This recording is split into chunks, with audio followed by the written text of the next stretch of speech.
So, this is a crash course on the Interwar Years by Sarah Grubach. The first section is Unrest in Asia and Africa. The main idea of this section is that during the chaotic years following World War I, nationalist feeling increased in Asia and Africa.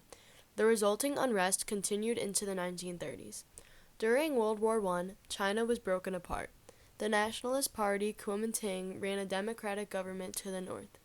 The Nationalist Party sided with the Allied powers. Communists gained power through the May 4th movement and the Communist Party in China. The unification of China was when the Communist Party gave uneasy support to the National Party, and this led to Chinese Civil War. In the Civil War, the Communists were repeatedly defeated by the nationalist forces. Japan tried to take advantage of the weakened China, so the war was put on hold. India fought in World War I to try to gain independence, but Britain denied them independence. Boycotts, strikes, and the Salt March caused the British to allow partial independence for India. Nationalism increased in Africa after World War I. The second section is the Great Depression. The main idea is that in the late 1920s, an economic depression started in the United States and quickly spread around the globe, causing great hardship and creating ideal conditions for political unrest. The Weimar Republic was responsible for post-war troubles in Germany, and the U.S. loaned money to them. The U.S. emerged as a global economic power post-World War I. The Great Depression was caused by unequal distribution of wealth, overproduction in agriculture, and stock speculation. The New Deal was when U.S. President Franklin Roosevelt believed in increasing the government's role in the economy by spending more money to help start economic recovery. The third section is Japanese imperialism. The main idea is that modernized Japan emerged from World War I as one of the world's leading powers. Dreams of empire, however, led the country in a dangerous direction. Japan had economic problems and lacked natural resources for industrialization. Their military began to take over the government and they withdrew from the League of Nations.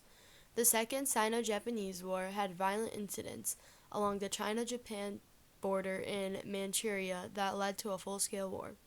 The Nanking Massacre was a difficult road to victory for Japan. The Japanese soldiers enslaved, raped, and executed Chinese civilians. The last section is dictators in Europe.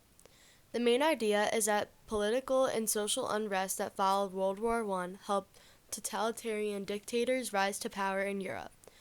Mussolini rose to power in Italy and took away many rights. Fascism is the belief in a dictatorial government where the needs of the state are placed above all else. Totalitarianism is a political system where the government takes control of public and private life. Joseph Stalin ruled as the totalitarian leader of the USSR after a power struggle with the death of Vladimir Lenin. Stalin's Communist Party centrally planned all economic decisions in their command economy. Germany was unstable, and Hitler rose to power through the military. Hitler ran for president but lost. The president of Germany died, and Hitler's government seized control of the economy. The Nuremberg Laws was when Hitler passed a law that defined Jews as separate from German citizens. The Kristallnacht Act was when German citizens and Nazi stormtroopers attacked Jewish businesses and synagogues. The interwar years were from 1919 to 1939. World War I was finally over in 1919 with the signing of the Treaty of Versailles. Europe was at peace. World War II would officially start in 1939 with Germany, led by Adolf Hitler, invading Poland.